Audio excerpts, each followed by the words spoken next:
Forte Catholic Radio. This is your host, Taylor Schroll, recording on a Monday. What? We switched recording days. That means podcasts might be coming to you a little early this week and next week and the next week. We've got a few changes here around the show that we announced last week, one of which we didn't. The one that we didn't announce was the day change. The one we did announce was producer Sam has moved on. She's in a better place now. She hasn't passed away or anything. She just wanted to be in a better place. So we here at Forte Catholic are now going to have a rotating group of co-hosts because Lord knows nobody wants to just hear my voice. So with us this afternoon is, as my friend AJ here said, Taylor's second favorite priest, Father Anthony Sciarappa. Father Anthony, how are you, buddy? I'm doing well, but I thought the question of whether or not I was your first favorite or second favorite priest was still like up in the air. Has this been declared when I was away? It was not been declared while you were. I didn't say it was definitive. I just said it's what AJ said. Well, AJ needs to shut his mouth. Welcome to Forte Catholic with a loving in persona Christi priest. Thank you so much for joining us, Father Anthony. I'm happy to be here. AJ is trying to mute you currently as we go. He's threatening to. So, Father Anthony, I went on a retreat this weekend up in North Texas, and there were 5 kids there. And this is an interesting thing because you think, like the cool retreats are the ones where you get a ton of people there, and the youth ministers that it was like a group of them that were supposed to bring people in. Only one of the youth ministers brought kids. It was 5 of them. We went, and I promise you, it was like one of the coolest retreats I've ever been on. So like focused and simple and restful, not only for the students who were there, but also for even for me and the guy who was actually leading the retreat. So, what's been a favorite retreat experience for you? Actually, as far as helping out with retreats, there's a lot of youth ministers in my diocese, and they get together the weekend before Thanksgiving. So there's like 300 some kids, and it's all these like really on fire youth ministers who put together this big program. And I started going to it when I was in high school. Now I'm going back to give a talk as a priest in a couple of weeks now. So we just call it the fall retreat, but it's excellent. Just a lot of good people, and it's really well run. You got Eucharistic adoration, all the good staples, and that retreat has a special place in my heart, and it always has, always will be. It's a special place for people to fall in love with Jesus, one might say. Yeah, look at that. Oh, man. AJ tried to play the sound effect of the bad laughing, and in saying that I messed up, he messed up. So tit for tat there, buddy. So at this retreat, my role at this retreat was to be the worship leader. So I was there to do the music, lead people in prayer. But Everett Fritz, who's been on the show before, was the guy that was running it, the guy that invited me to come. He wanted a little bit more time to prep his morning talk. So he said, Taylor, when you come in, can you do some like icebreaker type things? And I was like, sure, that'll be nice for, 5 people. I don't think they need to break the ice. Like these are all like 5 of their closest friends who are super into their faith at their church. But I was like, okay, let's do something a little different. We had just done this maze thing. Oh, before I did that, every time I get in front of a group of people, I immediately want to decide how smart they are. Usually we play some kind of trivia game, and then I tell the group as a whole that they're not very bright. So this time we didn't do that, but Wait. Do you do this more like for them or more for you? So you just feel more confident being the smartest guy in the room? So you know how like you're supposed to win over a crowd at the beginning? Like, I mean, when you start your homily, you're supposed to, but you're supposed to be like a friendly guy. You're supposed to, say something catchy or say something like provocative or say something interesting at the beginning of your homilies. Then you kind of got them, right? Hook. Yeah, a hook. So instead of doing a positive hook, which is like what most speakers do, I do the negative hook and I just make fun of people right whenever I start. And it tends to work. Well, I sometimes do that too, but it totally backfired on me just the other day. Oh, no. So I was visiting these 8th graders, and they were doing a tour of my church. And this is the first time I had met any of them. And so I just walked in the church, turned on the lights. They were just in the pews. I was like, "What's up, losers?" And they all just stared at me like I was the worst person ever. I was like, "Oh, that backfired. Maybe I should have done something a little different." So it took me a while to win them back after just coming out of the gate insulting them. But this one didn't backfire. It actually ended up being like the greatest setup for a continual joke throughout the entire weekend, which proves once and for all that I'm a better leader than you. So here's what happened. Okay. We're just gonna let that one go really quickly. So I had them. I wanted, instead of individually singling them out, I asked all of them on a scale of 1 to 10, how smart of a group do you think you are? And we went through, there's 5 of them. One said like 6.8, one said 7, one said 4, one said 3. I was like, wow. And then another one said like right in the middle, like 5 or 6. And then I never plan any of this stuff. Like, this is all just off the cuff. And I was like, okay, next question. Thinking I know what the answer is going to be. I say, next question, what is your personal contribution to that? And before we start, does everybody remember the number that people said about the group?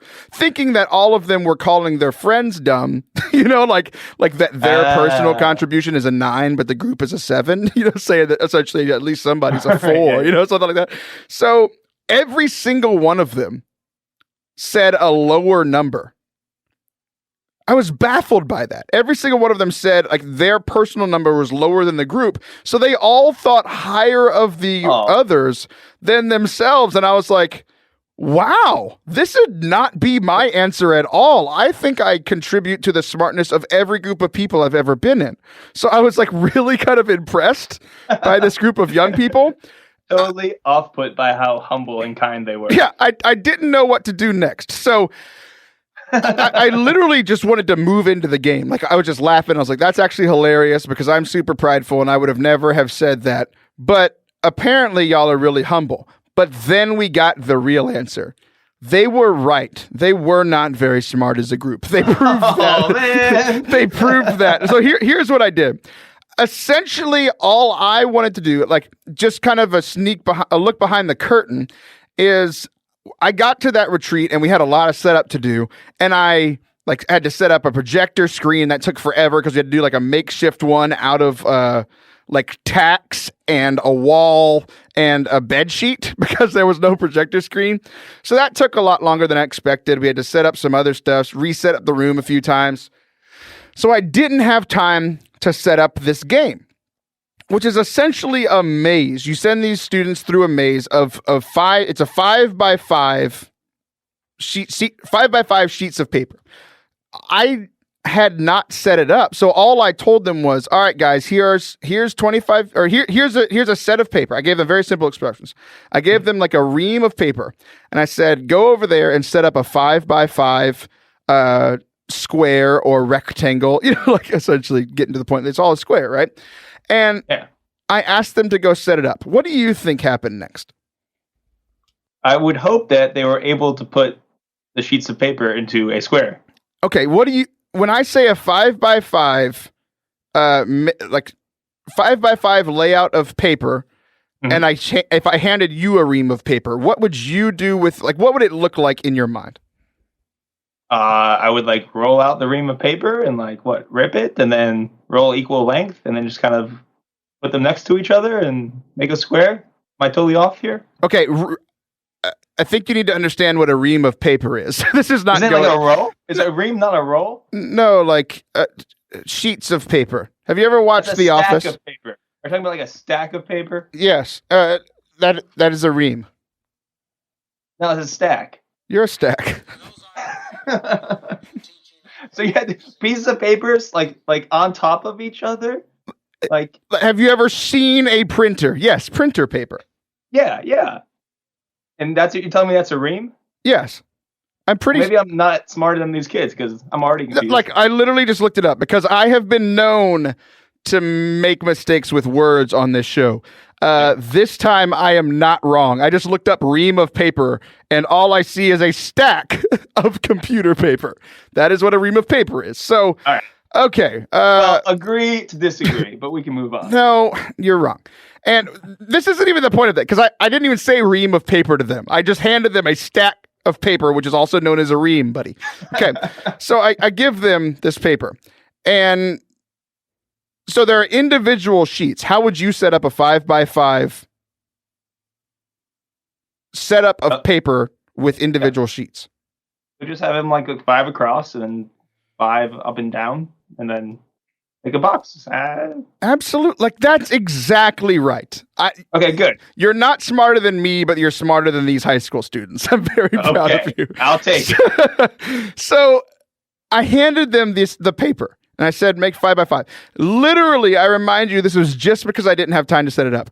It took them 20 minutes. Me, their group leaders, Everett Fritz, we are all just like dying laughing because they're staring at us like they're trying to figure out like 5 feet by 5 feet, which is like, okay, it's like, I get it. That's kind of fair, right? 5x5 could mean 5 feet by 5 feet.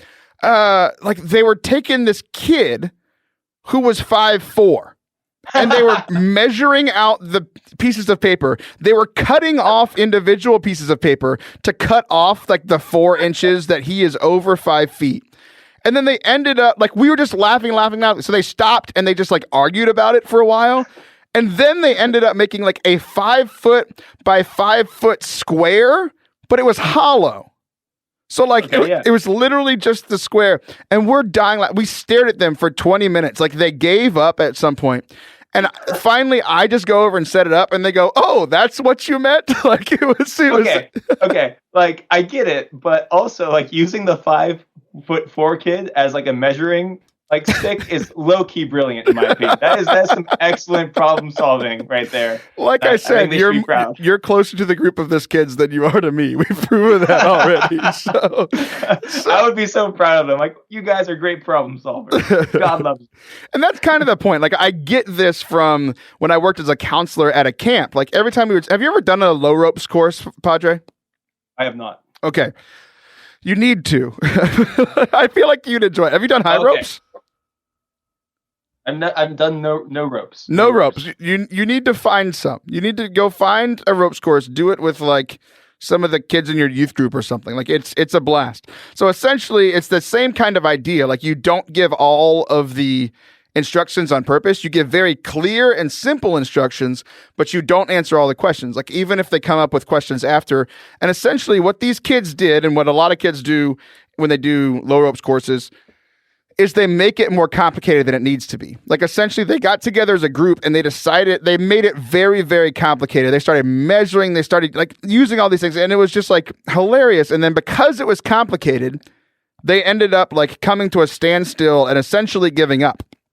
And a lot of this is done kind of on purpose at these summer camps, because it's like, okay, how did we work together as a team? How did we actually listen to instructions? You know, there's all kinds of implications there. So what I started thinking about, like about an hour later, is I feel like I'm those kids a lot when it comes to like living out my faith.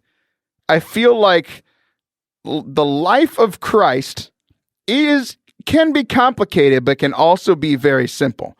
And I feel like so often I get stuck in like, oh, I need to work on this one little part of this like ancillary part of my spiritual life in order to be holy. But then I focus so much on that I forget that the main thing is love God, love your neighbor. Does that make sense? It totally makes sense. Yeah. Okay, so we're gonna have a test. I'm gonna put you through the ringer. Do you know what that means, or do I need to explain that as well? It's the same thing. You said the same thing twice. Yeah, ream. Being put through a test, ringer. Yeah, I got it. There you go. Okay, so explain to me in very simple terms, but also like enticing. Like, you love the city of Pittsburgh. Explain to me simply the city of Pittsburgh and why I should love it. Pittsburgh is the best city in the world.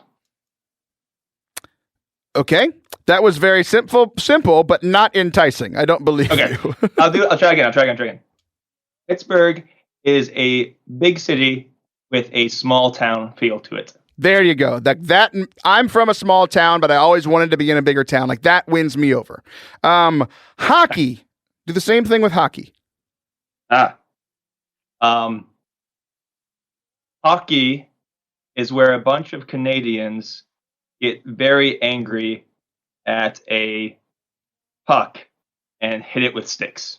Please watch your language, and Canada isn't real. So other than that, it was pretty good. Why did you become a priest? Because Jesus asked me to. And now this is a little inside joke for me and you. Explain a sacrament. A sacrament. A sacrament is how God ordinarily gives saving grace. There you go. I'm very proud of you. You've gotten better at that answer. So I simplified. So, explain. All of this is to get to this one question for you.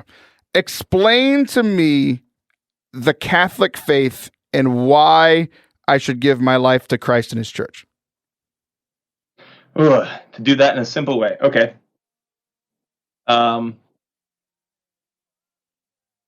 You are far away from God. Okay. And God wants you to be close.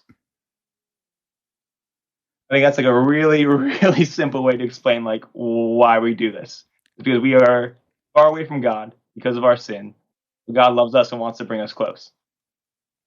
There you go. I'm actually proud of you because at first you kept going. If you would have stopped there, I would have reamed into you. There you go. Because at first I was like, wow, that's kind of rude. Like that's how you want to do it. But then you explained it, and it's exactly what we were talking about earlier in the show. Like you said something provocative that caught my attention, and I was absolutely engaged. And then you explained it in further detail, and I love that balance between the simple and then drawing me in, and then now you have me, right? Like you have my attention, and then you can go deeper. So yeah. Any final thoughts on that before we head over to our second segment for the day? I can always tell that I'm making my prayer life too complicated when I'm bringing like 5 books with me into prayer. If I'm bringing like all these like theological books with me into prayer, every once in a while I realize like I just need to settle down, put all the books away, and just be in prayer with just me and Jesus. So that's like my litmus test to see if I'm making things too complicated in my life. That's very practical. Thank you. For me, it's just whenever I'm forgetting that the most important thing is to love God and to love those around me, whenever I start focusing on other stuff, other than that, without that being the backbone of it, then I know that I'm messing up. So, guys, keep it simple, the old KISS method. Keep it simple, silly. We'll go with that one. Guys, we will be right back with maybe the coolest monk in the entire world, Father Augustine Wetta, talking about his new novel. We'll be right back.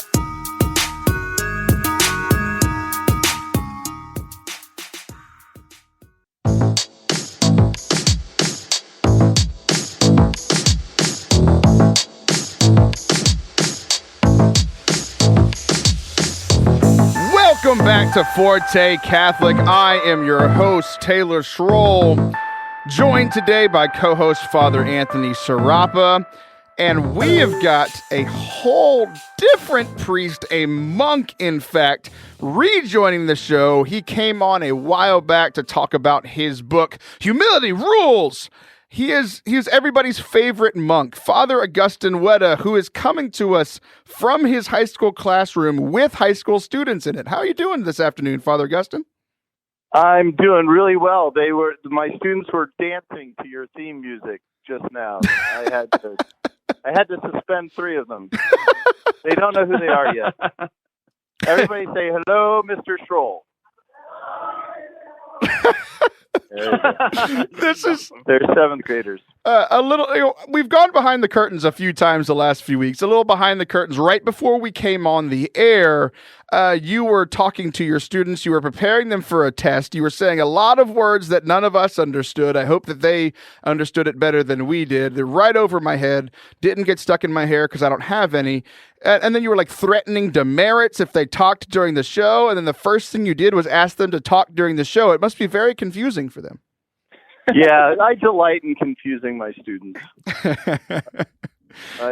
They frequently. I gave a kid a demerit the other day, and he said, "I thought monks were supposed to be nice."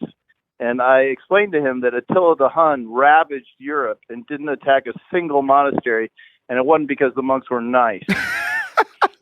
We're the only religious order that has a rule for what we're to do with our swords. What's the rule for what you should do with your swords? He said, St. Benedict says you shouldn't sleep with it because you might roll over and stab yourself. That is sound advice. Very sound advice. That's an excellent rule. Very practical. I'm glad to say I have never disobeyed that part of the rule. Although I did once sit on a scissors that I left in my bed, and that was painful. I now have another follow-up question. Is the correct term I sat on scissors or a scissors? I'm really not sure. I don't know. Do you have a pants?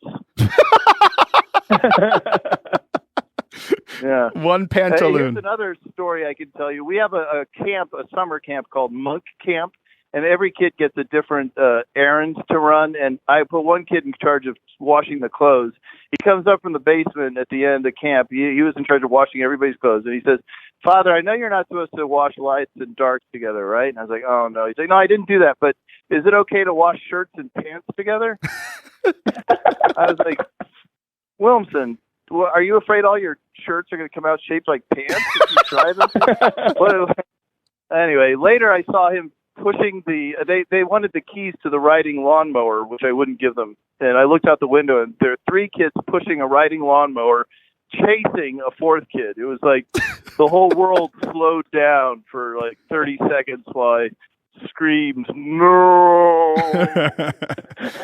You weren't even listening to the first segment of the show because there's no way for you to, because we're pre-recording and you were in class. But a theme of today's episode is becoming high school students are both very brilliant and very not, all at the same time. Yeah, I'm going with very not. One of them is dabbing right now. He's dabbing. Have you ever dabbed? I actually dabbed on EWTN as a dare. My students dared me to dab on Life on the Rock, and I did. So, yes, I have dabbed once. Did the host know that you were going to dab? I asked his permission, actually. I said, "Is it all right if I dab?" And he did. I don't think he knew what it was, but he said, "Go right ahead." Is that in line with church teaching, sir? Secret meaning. That's like the weirdest. The kids assure me that there's a horrible secret meaning to it, so... Oh, well. Oh, you'll be fine. I think we'll all be okay. So you mentioned Saint Benedict. You are a Benedictine monk. We got to know you whenever we interviewed you for Humility Rules, and now you have another book, speaking of high school students, that you wrote with them in mind. And we actually heard you talking to your class today about Gilgamesh and all these great legends. So why don't you explain to us what the 8th arrow is? Well, the 10-second explanation is it's a prison breakout set in Dante's Inferno. Odysseus and his best friend Diomedes decide they're going to fight their way out of hell. They pray to the Parthenos, the virgin, who he thinks is Athena, and we all know who the virgin really is, who appears to him and gives him his armor back. And they have to face a bunch of monsters and levels of hell and their own dishonor and their own mistakes, and eventually Satan himself in the big final battle. Spoiler alert. You're supposed to give a spoiler alert before you give it, aren't you? Oh. Through the wonders of modern editing, I could, if you'd like me to, go back and take where you say spoiler alert and add it to the beginning of the interview with absolutely no context, if you'd like. No worries. I don't think it's really going to spoil anything. At any rate, my whole class is reading the book, or going to read the book, and if I spoiled it, I spoiled it for all of them.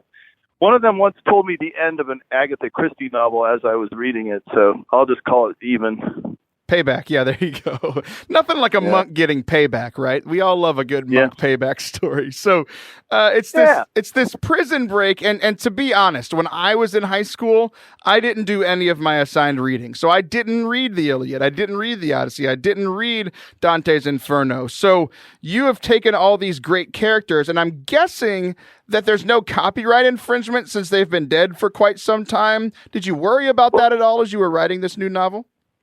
Well, I didn't worry about it as I was writing it, but I did worry about it as I was publishing it. And it turns out that we're in pretty good shape. I gave attribution to all the quotes and things that I copied. You can copy lots of other people's works before it becomes plagiarism, apparently. I think as much as 3 pages even without having to pay them. But not just the Iliad and the Odyssey, but Milton and Spencer and the Epic of Gilgamesh and the Epic of Beowulf, and even some modern writers like Tom Wolfe, and I think there's a couple of quotes from Mark Twain in there. And pretty much anything we read in my English class, it makes an appearance as an Easter egg somewhere in the book. But there's a little guide at the very end to all the little quotations and quotes in the middle of the book. That said, my very first literary agent that I got, God bless him, he was Jewish, and so he didn't understand any of the Dante or the Catholic references. And I was lucky because he kept saying, you can have as many hidden messages as you want, but this has got to be a good story.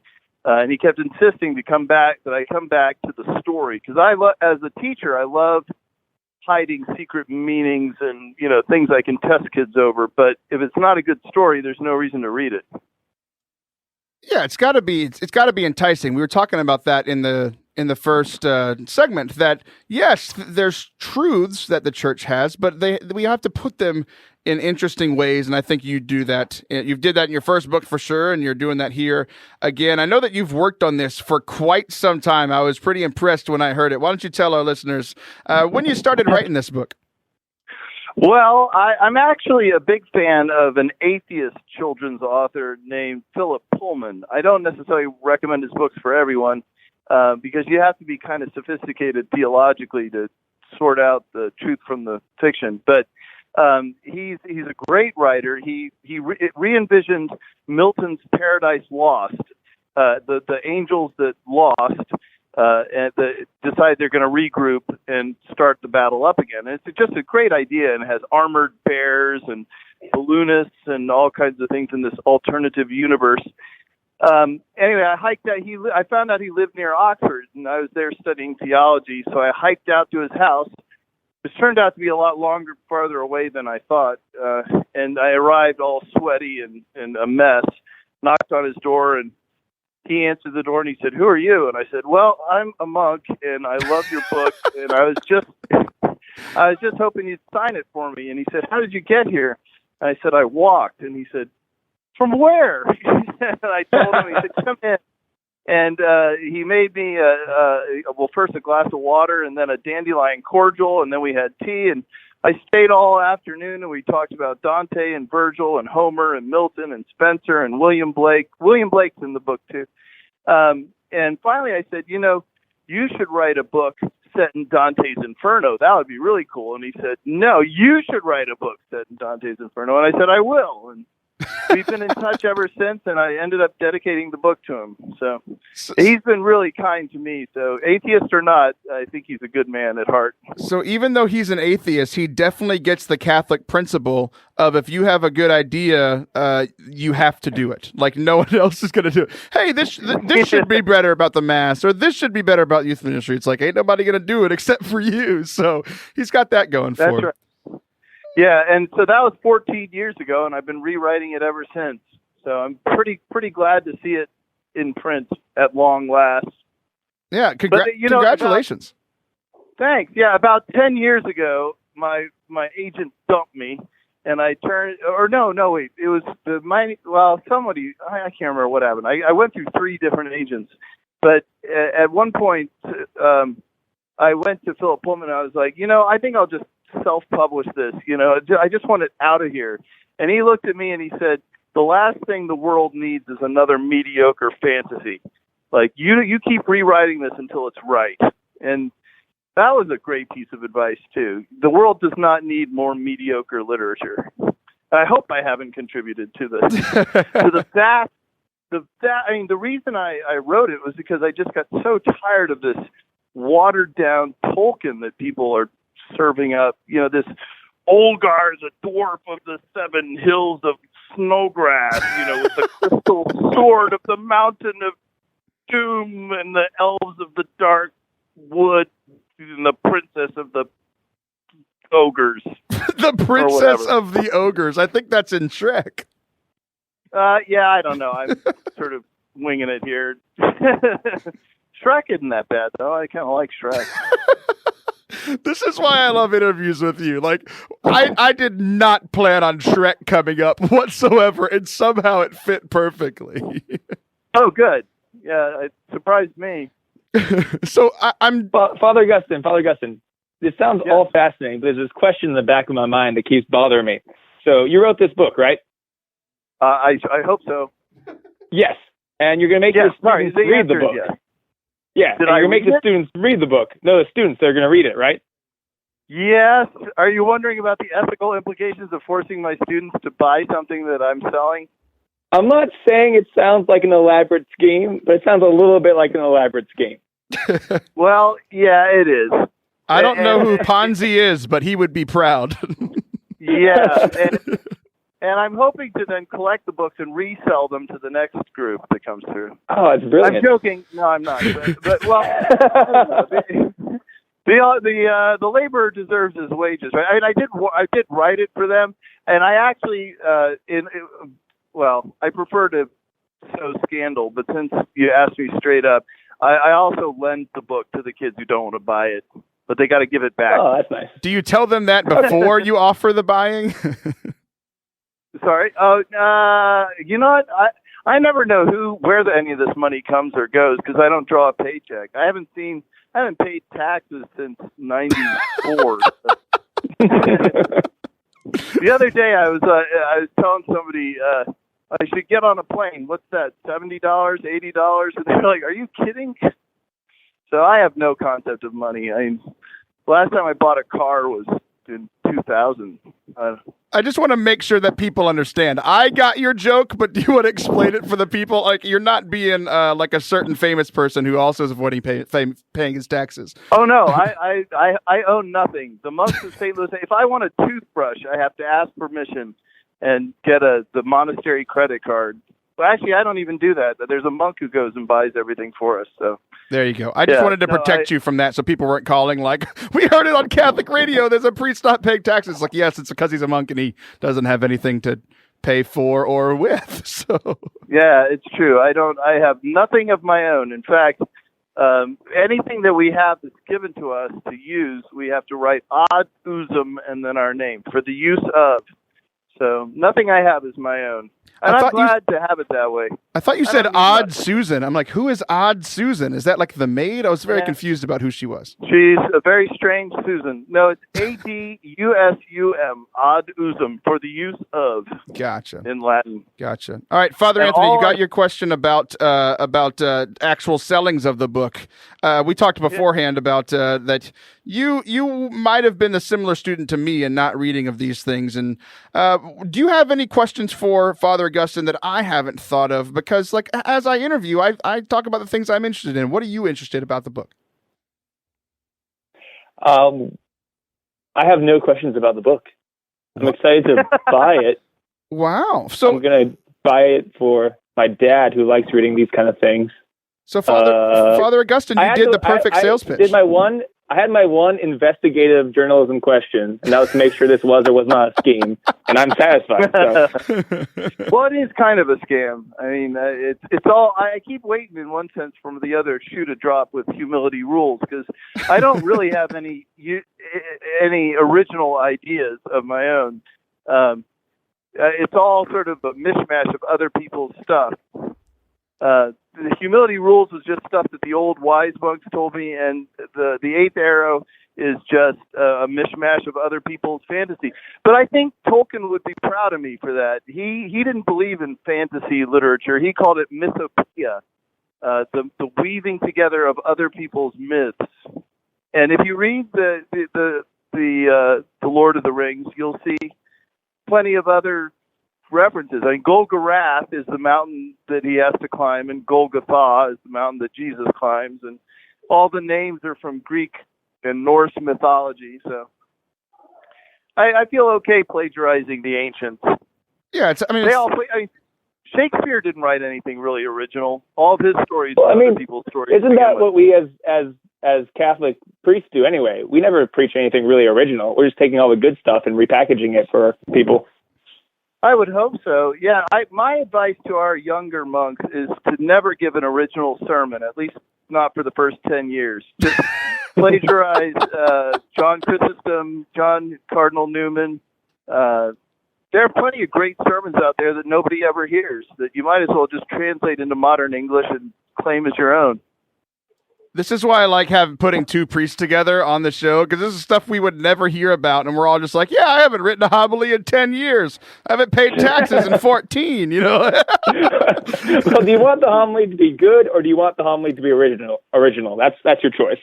Wow. So nothing new. There's nothing new under the sun, and if there was, it would be a bad homily. After 2,000 years, what are the odds that you're going to say something that no one's ever heard before? Nothing, but I get to say a lot of it as first on Catholic radio. So, hey, it was great having you on, Father Augustine. I want people to go find the book, Father Augustine Wetta, The Eighth Arrow. Go buy it. Written for high school students, but it can be read by everybody. Thanks so much for coming on, and don't give a demerit to those kids. No, they all ran out of class. The bell just rang, so they're all home free anyway. All right, man. Well, hey, thanks so much for coming on. We'll talk to you soon. Great pleasure. All right, guys, we will be right back for our final segment of the day.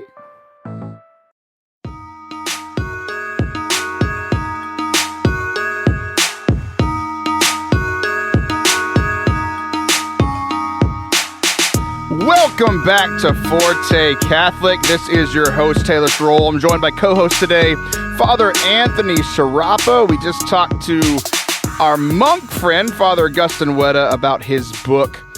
Go check it out. The Eighth Arrow. Search for it on Amazon, wherever your books are sold. We are going to do a segment this afternoon called Mass Text. AJ, I don't think you've been around for this one. Father Anthony, I don't think you've been around for this one.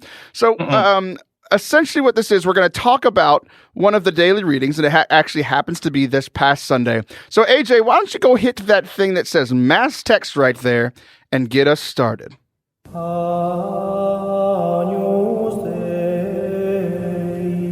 Welcome to Mass Text, the segment where we go through the readings from today's Mass in case you couldn't make Mass today.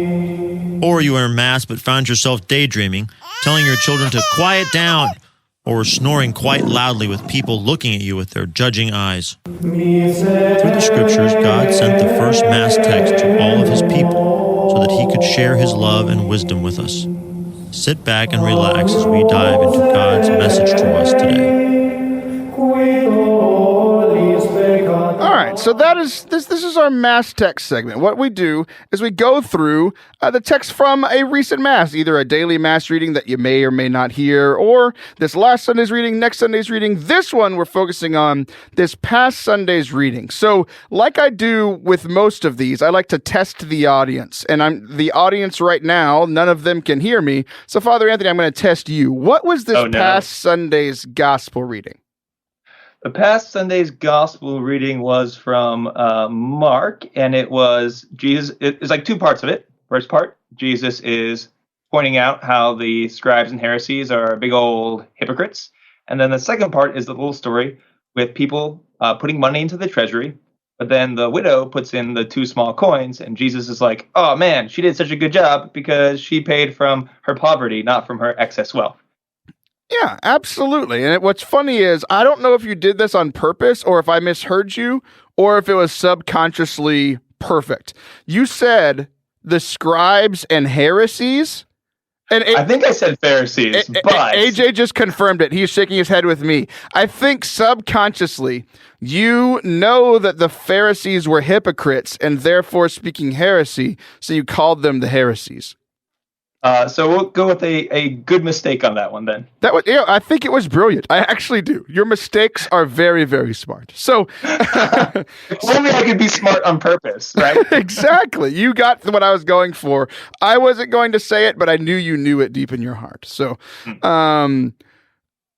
this first part, beware the scribes who like to go around in their long robes, accept greetings in marketplaces, seats of honor in synagogues, places of honor at banquets. They devour the houses of widows. That's intense.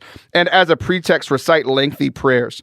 They will receive a very severe condemnation. So let's get a little insight into your homily. What was your point there on that first one? So I didn't really preach so much on this one. It was mostly the second half. But I will say this.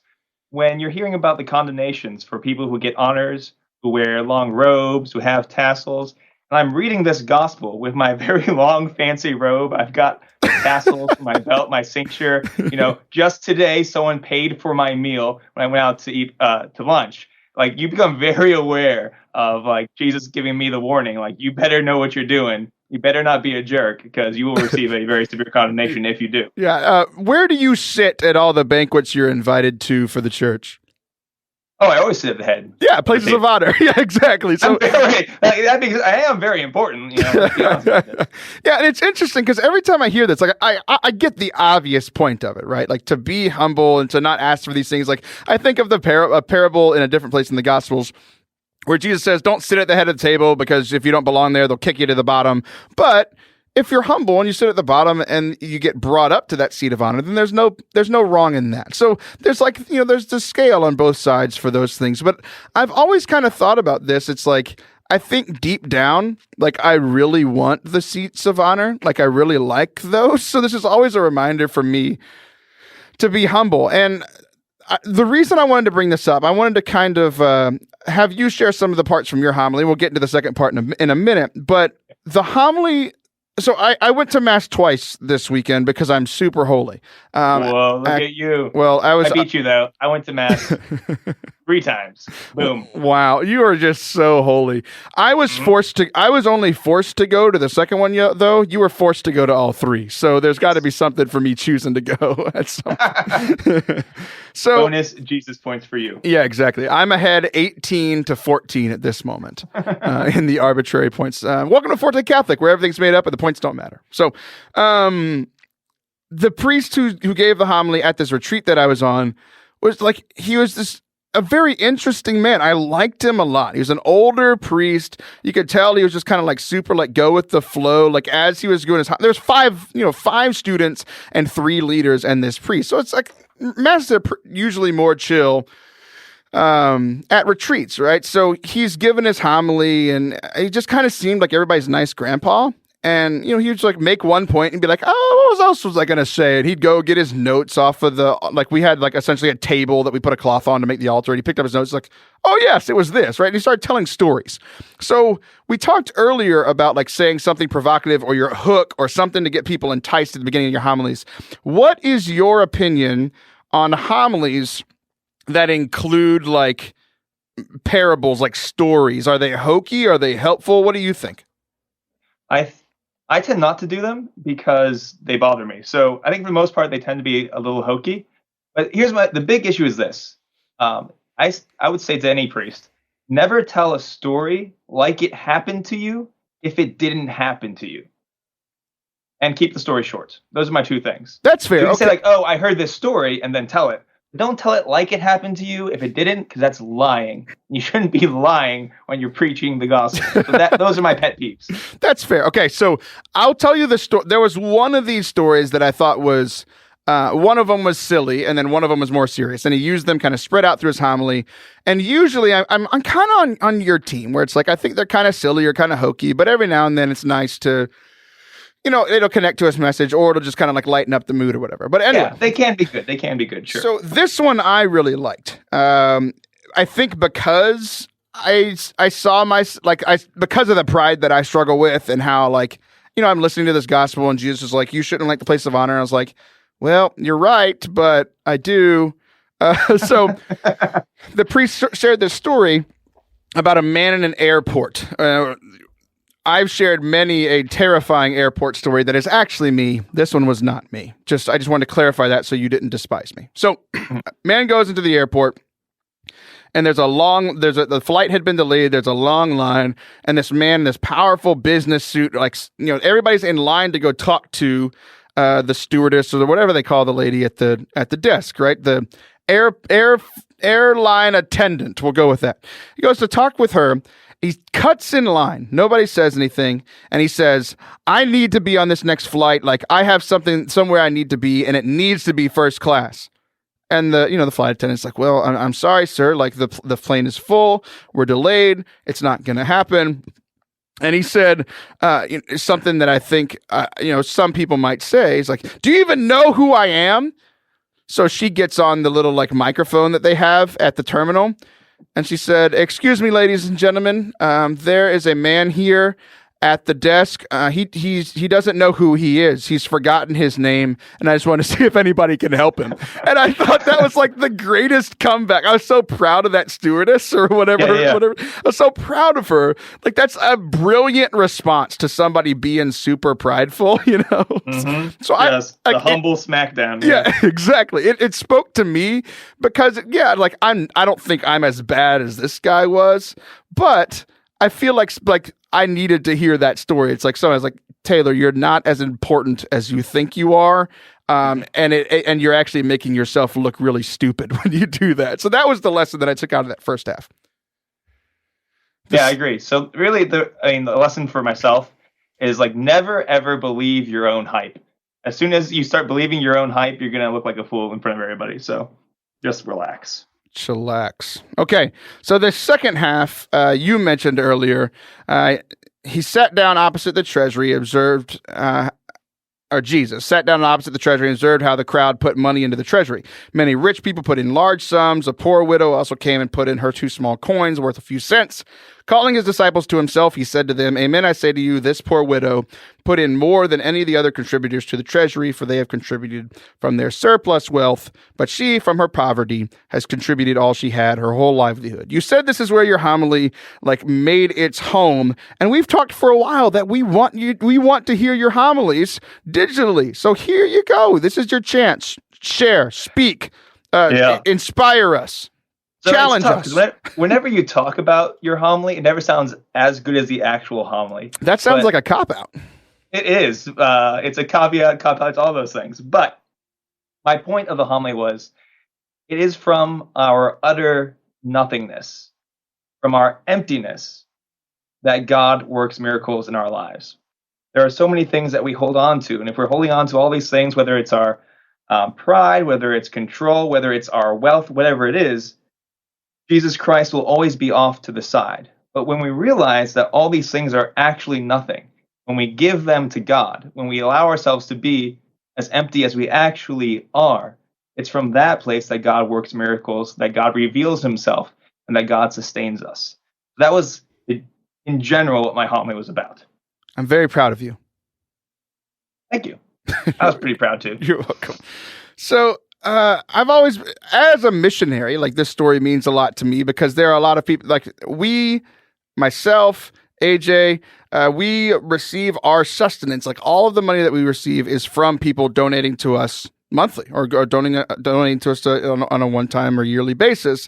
And there are so many people, I have great people who have a ton of money, who are very generous with me, and I'm very thankful for them. And then I also have people on the other side that don't have much money but give also very sacrificially, and I'm thankful for all of them. And I think both financially, yes, we're supposed to tithe, but also spiritually, it's I think I'm closer to the first guy than the second than the poor old lady. I don't know how much of a poor old lady I should be, but in this case, I think it's a good thing. It's am I giving everything to God, or am I just giving a portion? And I think I'm probably closer to that guy. Yeah. So here's the thing: we can't hide our hearts from God. So we can hide a lot of stuff, but we can't hide what's really in our hearts. So, for example, remember when that lottery was $1 million bajillion a few weeks ago? Yes. If you're like me, the first thing you do is think about how you would spend that money. And if you're like me, the first thing you do is say, oh, of course I would give $10 million to the church. No, I'm much holier than you. I would give my 10% because I'm a good Catholic. 10 million was nothing. I don't know numbers. I'm a theologian, okay? You're a theologian.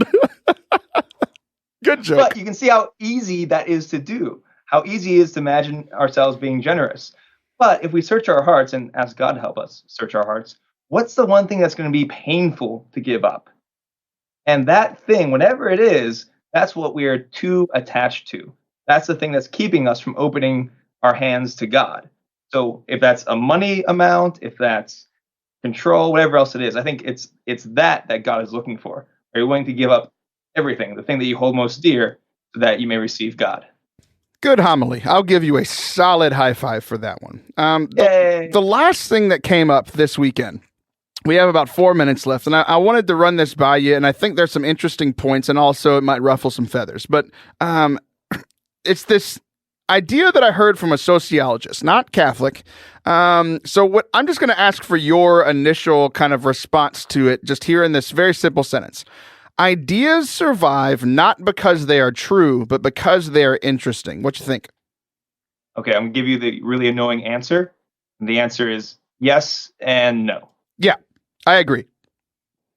So why yes? Okay, yes, in the sense that, so I think the deepest truths are always interesting.